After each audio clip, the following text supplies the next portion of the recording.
Good morning, everyone. Welcome to Black Logic. So today we're going to go over a couple of stories from Lebanon's economy on verge of collapse amid the Israeli-Hezbollah war, as well as Russia's shocking recruitment tactics for the Ukraine war, because Russia is now recruiting prisoners,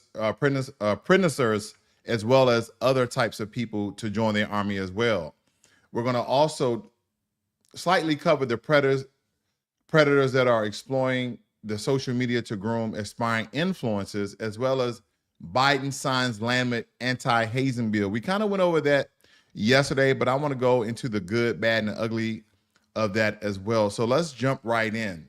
So since October, Israel has conducted over 2,600 strikes near Lebanon's southern border, targeting Hezbollah strongholds, but inflicting massive economic damage, according to the World Bank.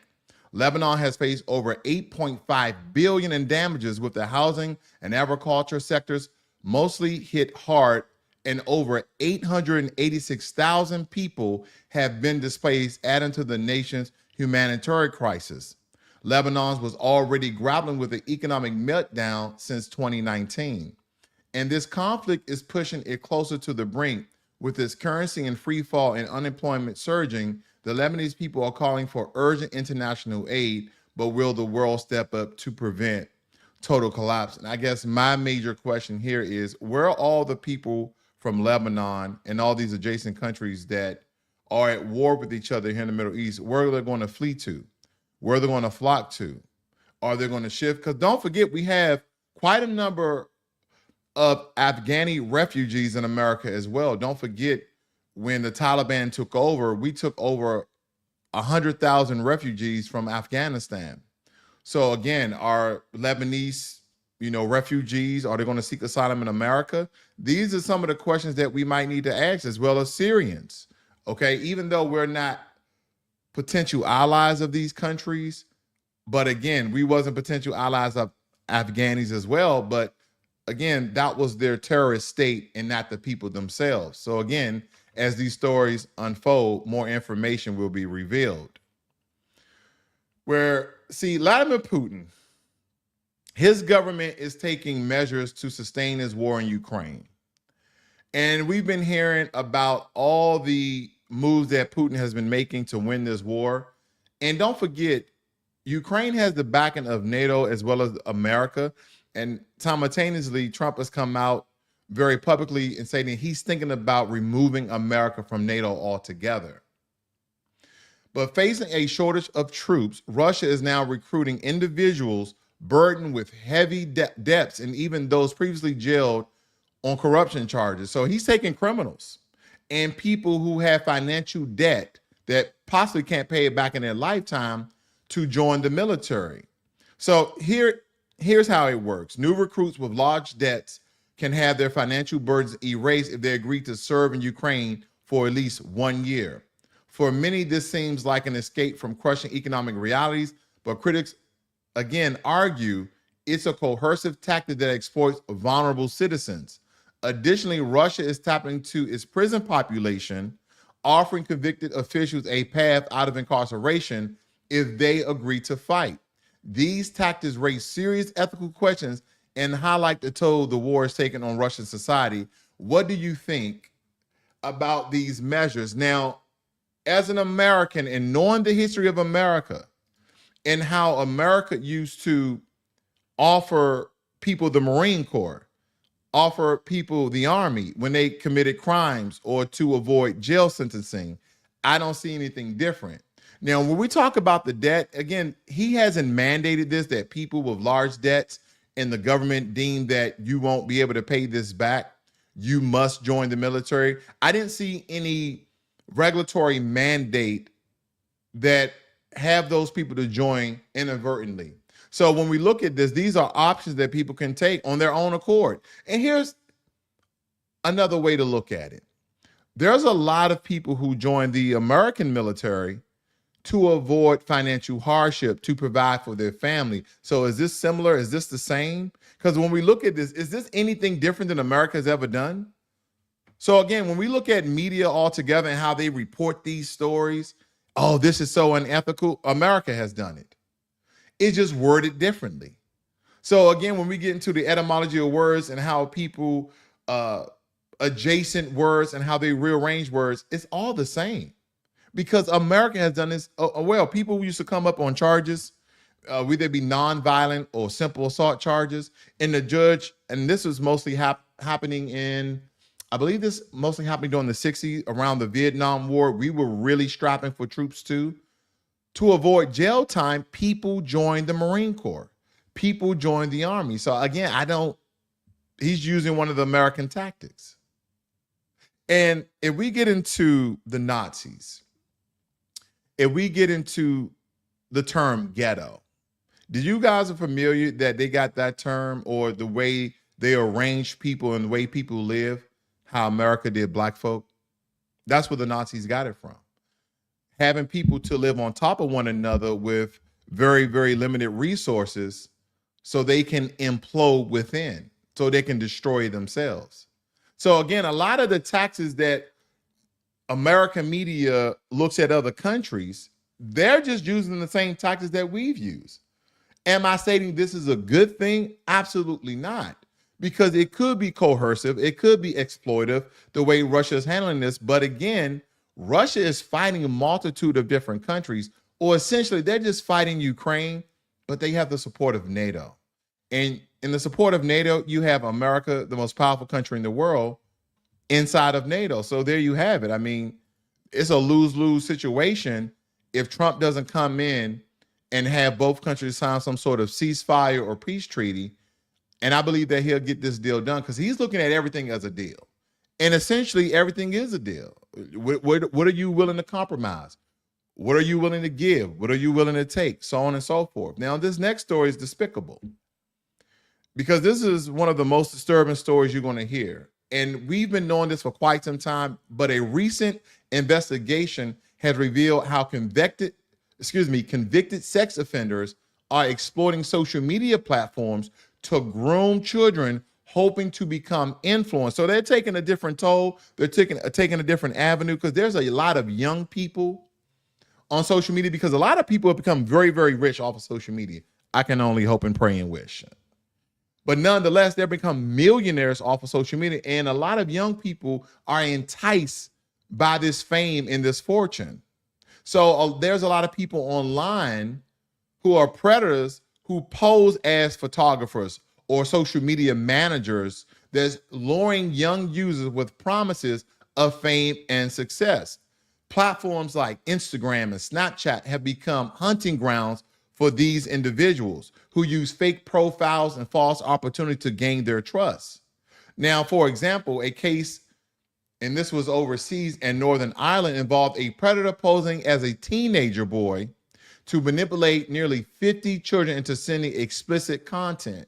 So again, this is happening worldwide. So parents, guardians, and even social media companies must do more to protect their children. This is why I believe you should be on their laptops, you should be on their cell phones, anything, you should be on their PlayStations, Xbox, Nintendo Switch, whatever they have. You need to be going through it to see who they're talking to, what they're talking about, and if they're talking at all.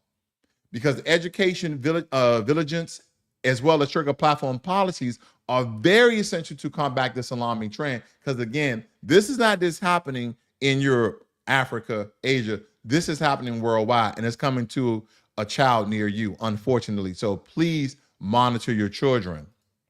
Now, we covered this story yesterday, but again, President Joe Biden has signed a bipartisan anti-hazing bill to law. Now, this legislation introduces tougher penalties for organizations involving in hazing that result in injury or death, targeting schools, colleges, and workplaces. So let's get into the good of this bill. Because this bill introduced tougher penalties for hazing-related injuries or death, sending a strong message that such behaviors will not be tolerated. This could serve as a deterrent, especially in schools, colleges, and workplaces where hazing has historically been brushed aside as a tradition. Now, years of advocacy by families who lost loved ones due to hazing-related tragedies are finally paying off. This legislation is a testament to their resilience and might bring some closure by addressing systematic inaction. Because in a polarizing climate we see bipartisan cooperation on public safety issues signals hope that meaningful legislation can still be passed when there's enough pressure. This is a good thing because a lot of fraternities, a lot of sororities, and they didn't get that detail, but let's just keep it real. A lot of fraternities and sororities, no matter what demographic, they all do some form of hazing. When I was going to college in West Virginia, it was a predominantly white college, and they had one of these initiations of this white fraternity where they had this slip and slide. And again, if you have young children listening right now, please cover their ears. Please put them in another room. This is somewhat graphic, in my opinion, because it's so grotesque. But what some of the fraternity members used to do, they used to urinate on the slip and slide, as you would use water for, but they would use their urine. And at the end of the slip and slide, we're in West Virginia, don't forget that, they used to have a pile of cow manure. I know most people say horse. It was probably a mixture of horse and cow manure or feces, however. And without goggles, without a face covering, without gloves, without anything, just with their boxer shorts on, these recruits, these pogues, these initiators had to slide head first. And in order for them, and they had to do it multiple times, so their whole head goes inside of the pile of poop. So again, that's not as violent as some people getting paddled and brutalized and beaten, but again, it's just so grotesque. But when we look at the anti-hazing bill, let's look at the bad.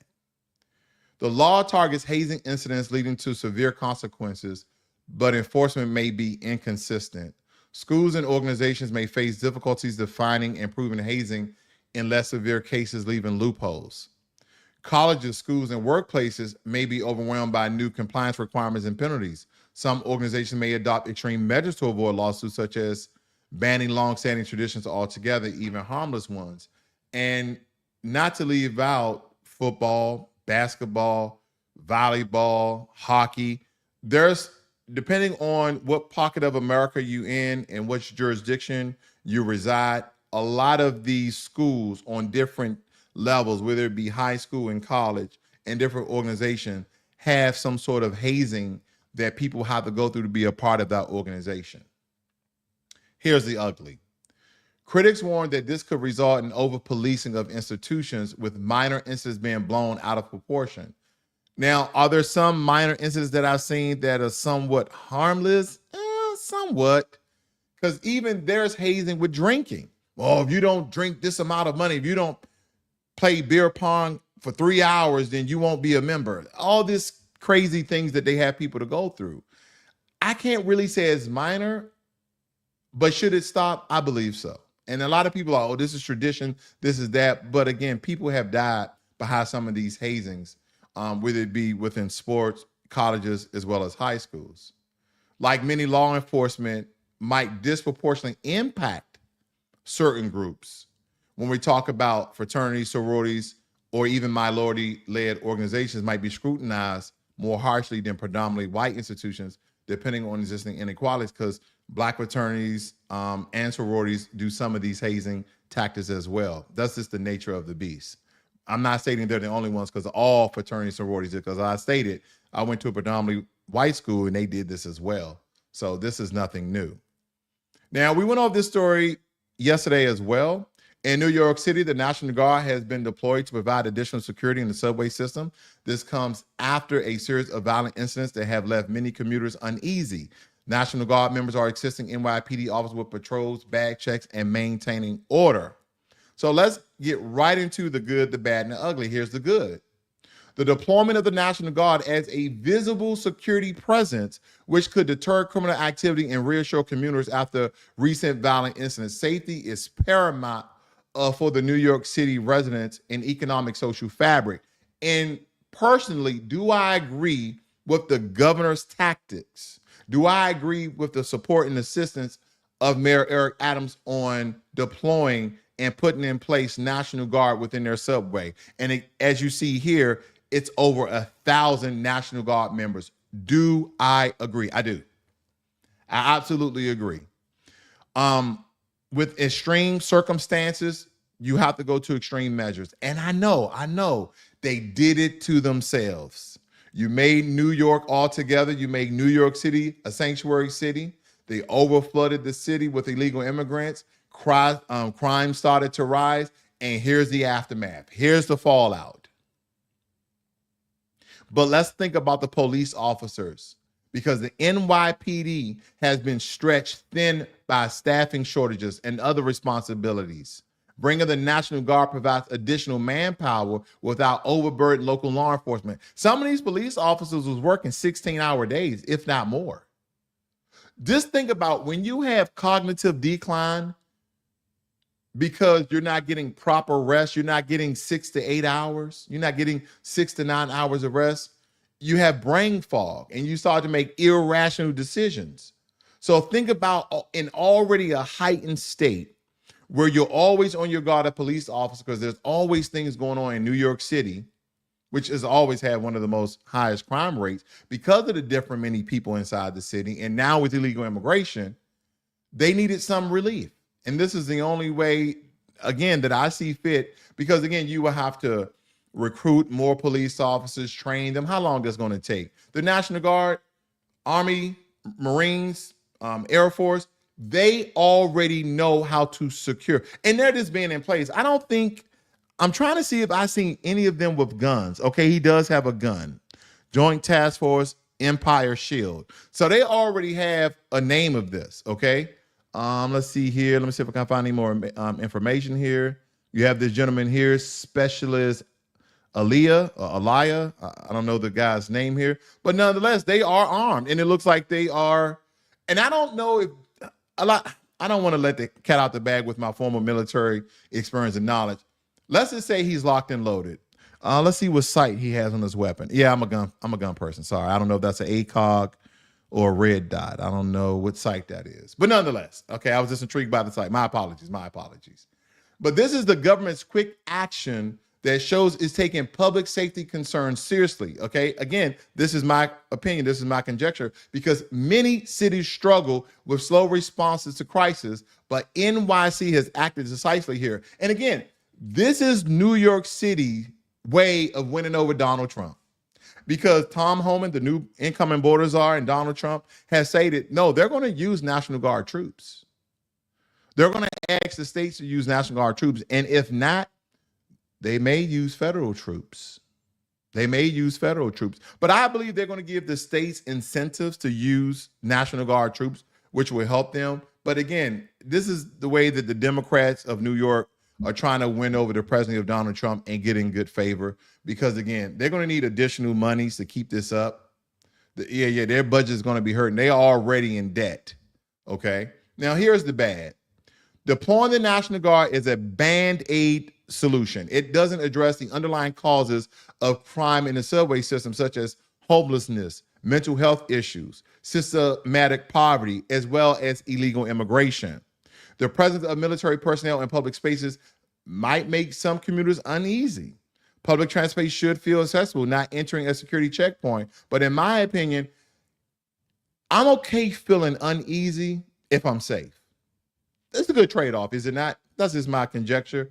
Now, the ugly is this. Critics argue that using the National Guard for domestic security blurs the line between civilian policing and military operation. This sets a precedent that could be used to justify excessive force or intimidation in other public areas. Increased security measures like bad checks or patrols could lead to racial profiling or harassment or certain groups, creating distrust instead of safety. Relying on the military suggests that the NYPD and local governments aren't capable of handling the issue independently, which could damage public confidence in civilian law enforcement. And that is a big part of the problem. But again, I believe this is a very swift solution, but yet again, a band-aid solution that New York is using, because at the end of the day, I told you that Mayor Eric Adams has finally come to a senses, stating that he is now willing to deport a lot of the illegal immigrants who've taken shelter on the blocks, the streets, the apartments that they've given out, the work permits. Now he's willing to deploy a great number of them, especially those violent criminals that he has locked up in the jails and prisons within New York State. But I thank you guys for joining me here this morning. I see you guys this evening. You guys have a great and wonderful morning. This is Black Logic.